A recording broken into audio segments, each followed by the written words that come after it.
Hello મિત્રો, અમારી YouTube ચેનલમાં તમારું હાર્દિક સ્વાગત છે. આજે આપણે ભારત દેશના જનરલ નોલેજના પ્રશ્ન જોઈશું. મહાત્મા ગાંધીનો જન્મ કઈ સાલમાં થયો હતો? ઈસવીસન 1869. મહાત્મા ગાંધીનું અવસાન કઈ સાલમાં થયું હતું? ઈસવીસન 1948. ઢેબર સરોવર કયા રાજ્યમાં આવેલું છે? રાજસ્થાનમાં. શિમલા ભારતના કયા રાજ્યનું પાટનગર છે? હિમાચલ પ્રદેશનું. ભાંગડા નૃત્ય કયા રાજ્યની વિશેષતા છે? પંજાબની. ઓડિસી નૃત્ય શૈલી કયા પ્રદેશની વિશેષતા છે? ઓરિસ્સાની.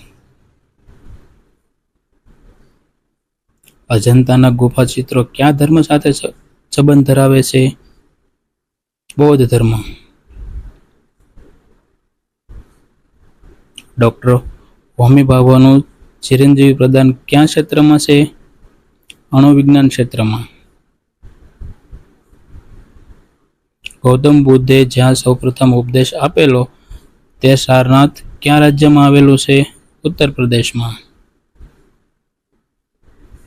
ભારતનું કયું શહેર કેન્દ્ર શાસિત પ્રદેશ હોવાથી સાથે બે રાજ્યોની રાજધાની છે? ચંદીગઢ. ભારતનો સૌથી ઊંચો મિનારો ક્યાં આવેલો છે? તેનું નામ શું છે? દિલ્હીમાં કુતુબ મિનાર. ભારતમાં આવેલી સૌથી ઊંચી અને મોટી મૂર્તિ કઈ છે? બાહુબલીની, ગોમતેશ્વર, કર્ણાટક. અમરનાથની ગુફા કયા રાજ્યમાં આવેલી છે? જમ્મુ અને કાશ્મીર.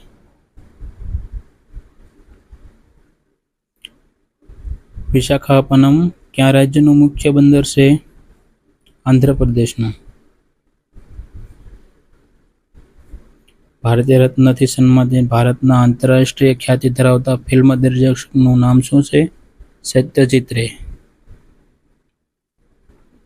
ક્ષેત્રફળની દ્રષ્ટિએ ભારતનું સૌથી નાનું રાજ્ય કયું છે? ગોવા. વસ્તીની દ્રષ્ટિએ ભારતનું સૌથી નાનું રાજ્ય કયું છે? સિક્કિમ.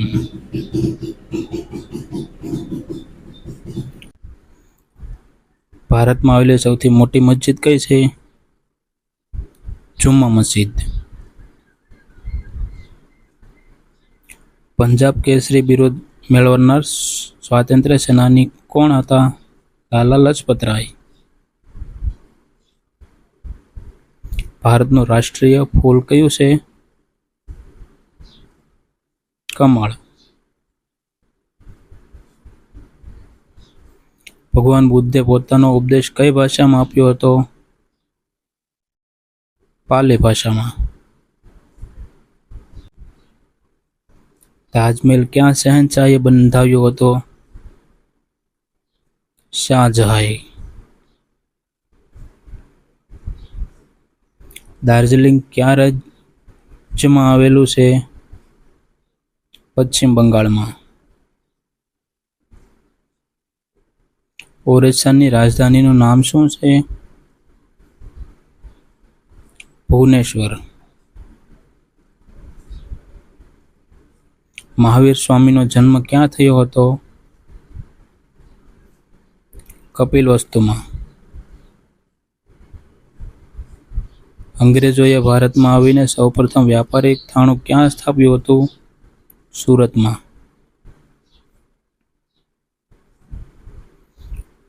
પોર્ટુગીઝોએ ભારતમાં સૌપ્રથમ વ્યાપારી થાણું ક્યાં સ્થાપ્યું હતું? કાલિકટમાં. બંધારણમાં કુલ કેટલી ભાષાઓને માન્યતા આપી છે? 22. હાલના પટના શહેરનું પ્રાચીન નામ શું છે? પાટલીપુત્ર. અકબરે કયો નવો ધર્મ સ્થાપ્યો હતો? દીને ઇલાહી.